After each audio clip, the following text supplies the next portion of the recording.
Hello everyone, this is Sunday vlog. Sunday ಏನೆಲ್ಲ ಮಾಡಿದ್ದೇನೆ ಅಂತಂದು ಈ ವ್ಲಾಗಲ್ಲಿ ಹೇಳ್ತೇನೆ ನೋಡಿ. ತುಂಬ ಏನೂ ಮಾಡಿಲ್ಲ. ಸಂಡೇ ಅಂದ ತಕ್ಷಣ ನನಗೆ ಅಡುಗೆ ಮನೆಗೆ ಹೋಗೋಕ್ಕೆ ಮನಸ್ಸಾಗಲ್ಲ.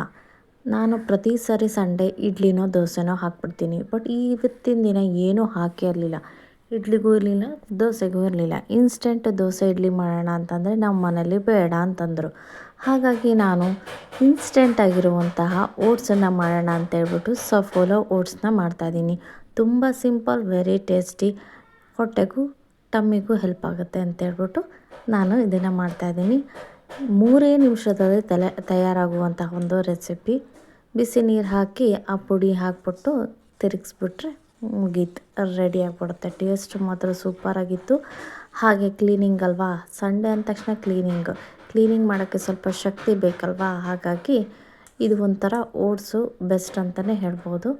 ಹಾಗಾಗಿ ನಾನು ಓಟ್ಸನ್ನು ಮಾಡಿಕೊಂಡು ಎಂಜಾಯ್ ಮಾಡಿಕೊಂಡು ನಾವೆಲ್ಲ ಫ್ಯಾಮಿಲಿ ಜೊತೆಗೆ ತಿಂದು ಕ್ಲೀನಿಂಗ್ನ ಸ್ಟಾರ್ಟ್ ಮಾಡಿದ್ವಿ. ಕ್ಲೀನಿಂಗ್ ಅಂತ ಬಂತು ಅಂತಂದರೆ ಮನೆಯೆಲ್ಲ ಕ್ಲೀನ್ ಮಾಡಬೇಕಾಗತ್ತೆ. ಅದ್ರ ಜೊತೆಗೆ ನನಗೆ ಇವೆಲ್ಲ ವೇಸ್ಟ್ ಆಗಿರುವಂಥ ಹಳೆ ಬಟ್ಟೆಗಳು ಇತ್ತು.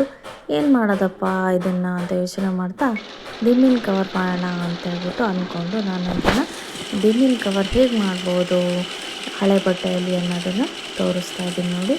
ಏನಿಲ್ಲ, ರೆಕ್ಟ್ಯಾಂಗಲ್ ಶೇಪಲ್ಲಿ ಕಟ್ ಮಾಡಿಕೊಂಡು ಒಂದೇ ಒಂದು ಸ್ಟಿಚ್ಚಿಂದ ನಾವು ಹೇಗೆ ದಿಂಬಿನ ಕವರ್ನ ಮಾಡ್ಬೋದು ಅಂತ ಆಲ್ರೆಡಿ ವಿಡಿಯೋ ತೋರಿಸಿದ್ದೇನೆ. ಹಳೆ ವಿಡಿಯೋ ನೋಡ್ತಿದ್ದವ್ರಿಗೆ ಗೊತ್ತಾಗುತ್ತೆ. ಡೀಟೇಲ್ಡ್ ವಿಡಿಯೋ ಹಾಕಿದ್ದೆ.